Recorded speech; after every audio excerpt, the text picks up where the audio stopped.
yang berpengaruh di sini saya akan menjelaskan SPR saya.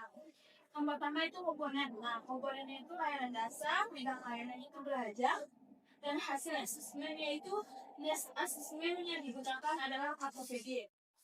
Terus topik layanannya itu strategi belajar efektif untuk meraih prestasi. Fungsi layanannya itu pemahaman, tujuan umumnya itu peserta didik dapat memahami pentingnya memiliki strategi belajar yang efektif untuk meningkatkan prestasi belajar. Misalnya kayak dikasih NG itu tujuan khusus. Yang pertama itu ada peserta didik mampu mengidentifikasikan berbagai strategi belajar yang efektif dalam mendukung kegiatan belajar. Seperti yang dimaksud nomor 1 ini kayak di sini kita mendukung peserta didik untuk meningkatkan. Kedua itu ada peserta didik mampu menunjukkan sikap positif dan motivasi belajar yang tingkat setelah memahami manfaat strategi belajar. Misalnya itu kayak sikapnya positif dalam belajar, terus seperti dia mampu memanfaatkan strategi belajar yang efektif.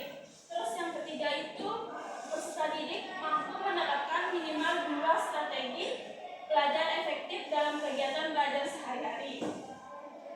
Kayak dia tuh menerapkan minimal 2 strategi, misalnya dia mengatur strategi yang pertama atau yang kedua agar dia bisa efektif dalam kegiatan belajar.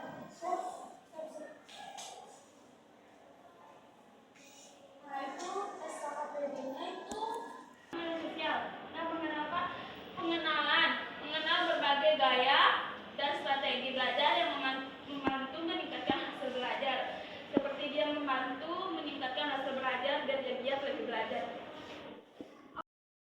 Memahami pentingnya penerapan strategi belajar efektif sesuai karakter diri.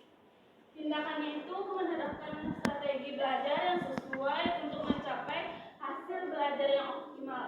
Dia di sini mempunyai strategi untuk bisa mencapai hasil yang dia mau.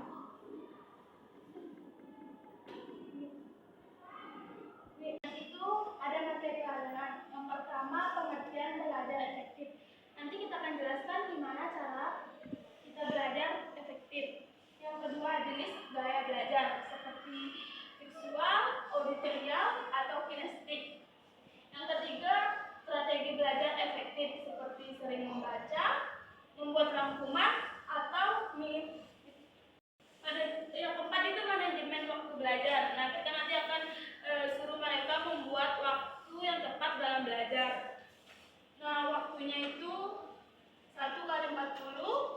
Terus metodenya itu alatnya itu LCD, proyektor, laptop, speaker, atau PowerPoint seperti lembar, kertas peserta didik, spidol, dan stick note. Tahap awal, guru membuka kegiatan dengan salam dan doa seperti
strategi yang paling sesuai untuk dirinya.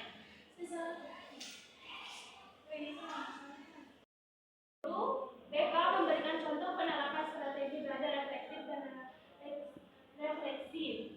Yang 6, evaluasi, memberikan umpan balik dan menyimpulkan hasil diskusi bersama siswa. Nanti diskusinya bersama siswa sesuai kelompok.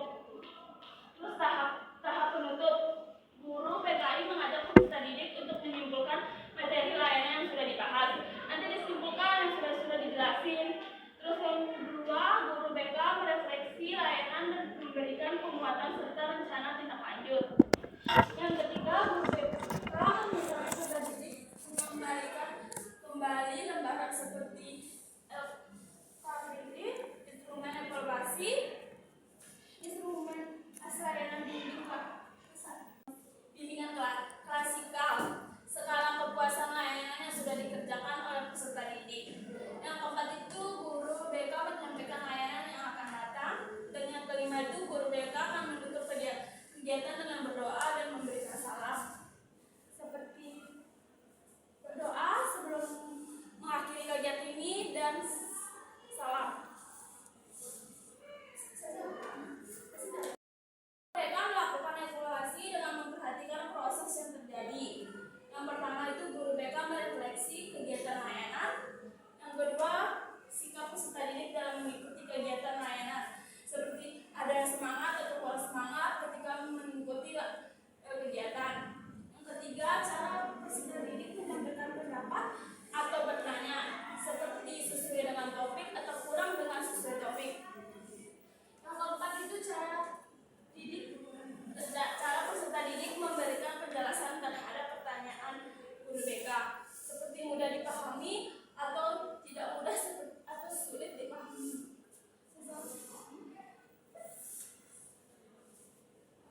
Evaluasi hasil. Nah, yang kedua itu evaluasi hasil. Evaluasi hasil mengikuti kegiatan klasikal antara